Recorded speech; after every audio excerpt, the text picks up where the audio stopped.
Hey everybody, so if you're looking at replacing or upgrading your floors to LVP or luxury vinyl plank, I just finished that in this property and I'm back over doing some finishing touches on our rental before our tenants move in a day. So I like to have a turnkey property for them, so I'm doing some caulking and touch-up paint. But regarding the floors, and I hope it doesn't echo too much, I have my microphone on, because we took out all of the carpet in this house and a section of ceramic tile and put in LVP floors. So I'm a big fan of LVP. So it stands for luxury vinyl plank flooring. It's the wood look flooring that a lot of people are like, is this laminate? I know it's not hardwood, but I'm not sure what it is. A lot of times it's going to be LVP. The reasons that I really like it: one, the stuff is as close to bulletproof of a floor as you can get that's still comfortable and can potentially be a DIY install depending on if you want to do it yourself. You could do it yourself, but you can still hire it done and it doesn't necessarily cost an arm and a leg. So also, a lot of times it's waterproof or extremely water resistant. So check your floor to be sure, but just resiliency of this floor compared to others, I'm a big fan of. So would I put this in a multi-million-dollar home?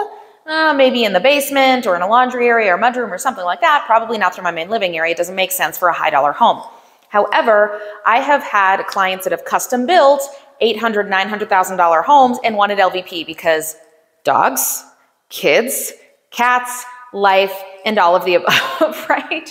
So we decided to put this in our rental property just for resiliency. We don't have to worry about pet stains, a lot of that kind of stuff. It's going to wear better over time.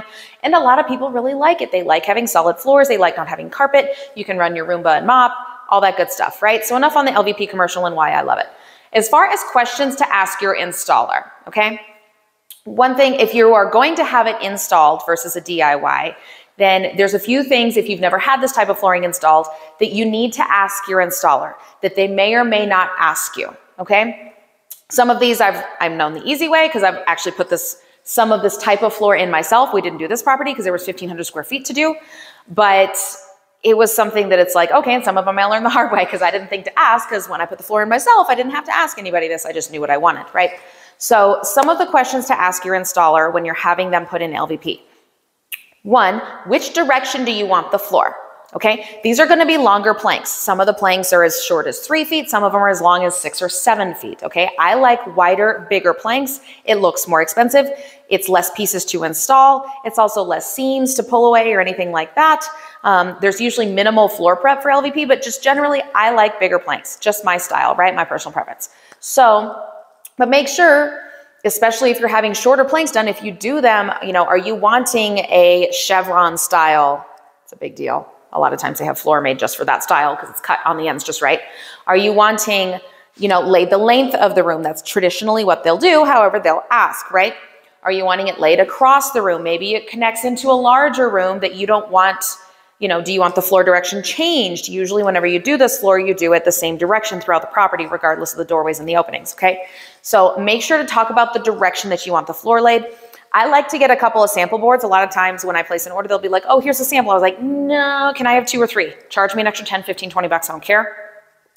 Because I actually want to lay out the sample pieces in the direction that I want the floor going, because sometimes the person you're talking to about the install and the quote is not the guy who shows up to put it in, right? Or the crew who shows up to put it in.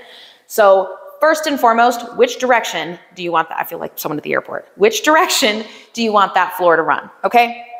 Second is, what do you want to do with the baseboards, all right? So what we ended up doing here was replacing the baseboards. That wasn't the original plan.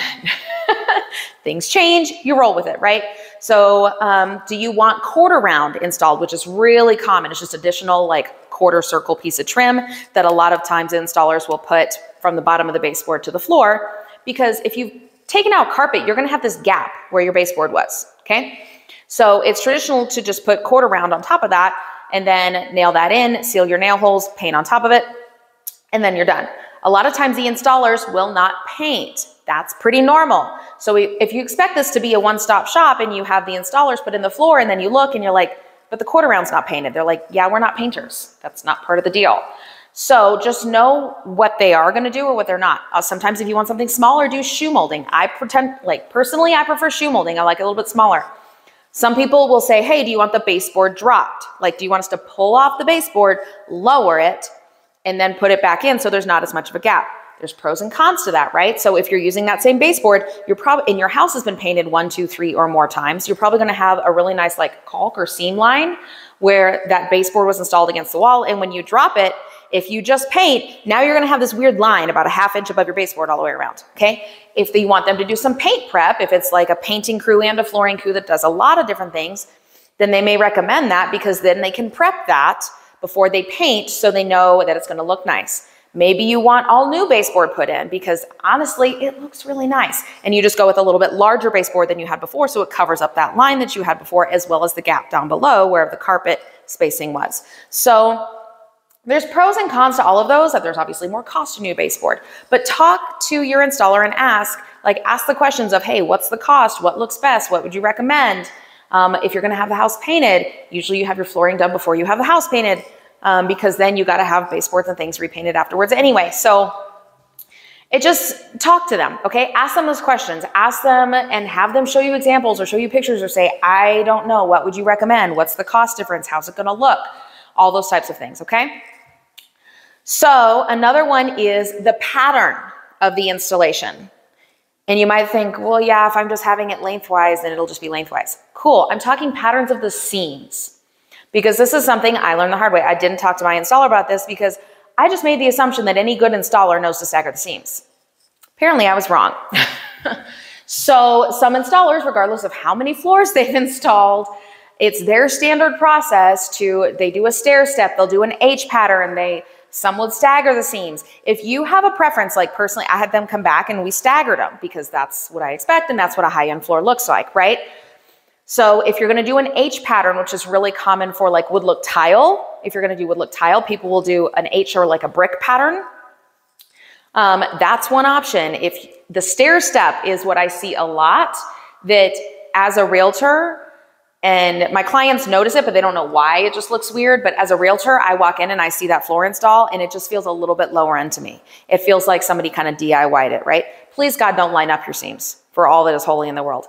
At least not with an LVP would look.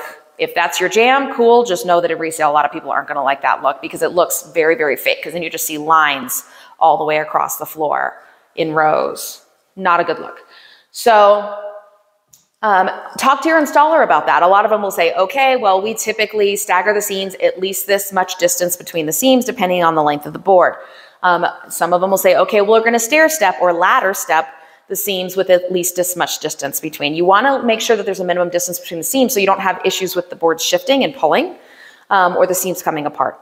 So that's more of an installation requirement as far as the minimum distance between seams, but installers, like if they want more distance between, then they're going to have to use more material because when they're coming off the end of the wall and they're trying to stagger that, they have to cut pieces that they may or may not be able to use somewhere else, okay? So understanding that is a big thing too. How are they going to line up or stagger or pattern the seams in the floor, okay? Another one is if you are going with sorry, I'm trying to get like the uniformity in my hair to flip here. If you are going with a highly variegated or highly patterned floor, okay? It's kind of hard to tell. I have a lot of the lights off just because lighting in here is not great, at least not for video where I'm shooting. And my phone is literally on like a roll of paper towels holding up by soap, but it works. So I have a good amount of variation in the pattern on my boards, okay? So some floors that have this much pattern, ask your installer, okay, I have a highly patterned or highly variegated or high variety of colors in this floor. How many boxes do you open when you install it? If the answer is 1, hire somebody else. If the answer is 2, consider getting a couple more quotes, okay? A good installer is gonna open 3 to 4 boxes to understand and pull those variety because a lot of times because LVP is literally a print, like it's coming out of a printer and it's printing or it's printing a pattern on the top of the boards. So sometimes in one box, 5 of the 8 boards may have the same pattern or a same portion of the floor pattern in that box. Okay, when they go to install it, if they're not pulling from enough boxes and staggering out the look and the variety of that floor, what you end up getting is a dark section and a light section. And oh yeah, that knotted wood, well, 5 pieces in a row have the same knots in the same place on the board. And it's one of those like, you don't really notice it when everything's in place, but when the house is empty and the floor is done and you're looking at it, you're like, but why does it not look right? Okay. So ask them if you have a highly, or even just a moderately variegated or patterned floor between the boards. Now keep in mind, if you have a patterned floor, there's going to be variety. Okay. You're going to have a light piece and a dark piece and a different pattern here and a different pattern here. It's supposed to be mixed in. Most floors are supposed to be a variety. They're not supposed to be like a gradient across the floor from light to dark. Not that I'm aware of. That would be kind of cool actually. But talk to them about how many boxes they open, how they mix up those boards. Do they mix up the patterns or do they just work out of the boxes as they pull them? Because if they're saying, oh no, we just pull out one, maybe a second box in case we're going to run out of pieces and we just go straight out of the box, talk to somebody else. Okay. It means they don't know what they're doing. Ask me how I know. It might be installed very well, but it will look weird when you're done. So those are some really big things. Transition pieces. I guess this is number 4. I'm not really keeping count. And I'm sorry in advance for the chapters. So transition pieces. When you have your flooring installer come out, usually they are going to measure before you order your floor. So that way you know you order enough. Ask them about transition pieces and what you need and what they recommend. Okay. Depending on where you're getting your flooring, some of the flooring places will actually custom, like they'll pattern match the pieces to match the floor exactly. If you're going to somewhere like a Home Depot or a Floor & Decor or something like that, that's a little more off the shelf, they're just going to have different colored transition pieces that are, kind of across the spectrum, and you pick the one that's closest to your floor. Okay. I have a video that I'll link to up above and down below on what not to do when it comes to transition strips and flooring. Please don't pick transition strips completely different from the flooring you're putting in. It looks terrible. Go watch that video. It's pretty epic on how bad it is. And how that translates from a resale value and how much it hurts your resale value, because everyone thinks you DIY'd the floor and it just looks haphazard and you can't figure out why. It just looks bad and cheap. That's one of the reasons why. So ask them about the transition strips. Ask them how they install them. A lot of times they'll come with a snap-in, like a metal snap-in bar on the bottom that you're supposed to screw into the floor. The transition strip snaps into that. That way it can be removed if you ever need to change it, do something different with the floor. Okay. Some of them just glue it down, hard as nails, right? They throw that metal strip away and they just glue it straight away. Some of them have double-sided tape that they stick down. Some of them, like if you're talking about a bull nose on the end of a stair step, some of them have a short bull nose and some of them have a longer bull nose. Those short bull noses, if it's not adhered or screwed down properly or doesn't get installed very well, or if it gets a lot of traffic on the end of that bull nose on the end of the stair tread, it can snap that piece off, okay? So ask them what transition strips you need, where maybe you just want to do some shoe molding instead. Like right here along the bottom of the patio doors, I know you can't see it from this far away, we opted to not do a transition strip, and we didn't even do the shoe molding because personally with just caulk along the seam, I think it looks a lot nicer. If I have dogs that are trying to tear at the edge of the floor, tear at the door, they're not going to pull those things up. It's just a less wear and tear. It saves me $50 because the transition strips are insanely expensive compared to the cost of the flooring. So talk to your installer about all those things, okay?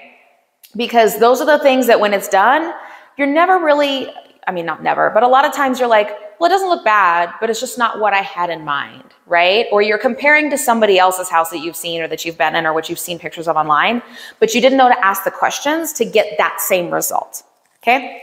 Another thing I'm going to go back to baseboards a little bit, so sorry, I'm jumping back, is registers and outlets, okay? So, and I'm going to show you a good example right here because I was staring at it while I was filming. If you have a return HVAC register and you're changing baseboard heights, or somehow that will now be a problem and it wasn't before, talk to your installers about how they do that. Do they cut around it?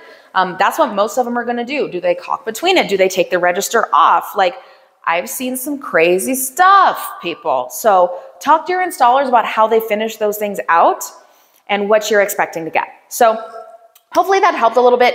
If you're not sure of whether or not these upgrades make sense to do, and especially if you're considering selling your house or selling it down the road and you're worried about the ROI and the value for that, I do a lot of that consulting and those answers for my questions, or answers for my clients, sorry. They'll call me out and they're saying, hey, like my floor is not the greatest, my carpet's not the greatest, should I do this? Should I not? Like, is it worth the money? Is it worth the time?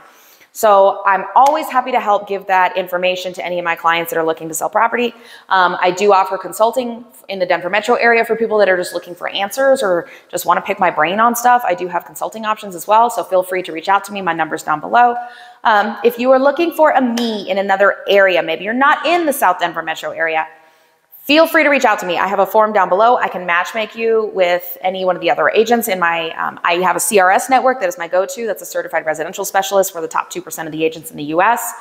We have higher performance and higher education requirements. And actually, I just spent last week in Atlanta networking with 700 of those agents. So it is really important to me to make sure that I have a top tier network to refer people to. And if nothing else, it gives you some options to interview if you're looking to interview agents, because you should always be interviewing agents because you're hiring someone to do a job for you. So anyway, hopefully that's the end of my commercial. If this was helpful, hit the like button. That'll help other people find it. Thanks so much for the time and have a great one.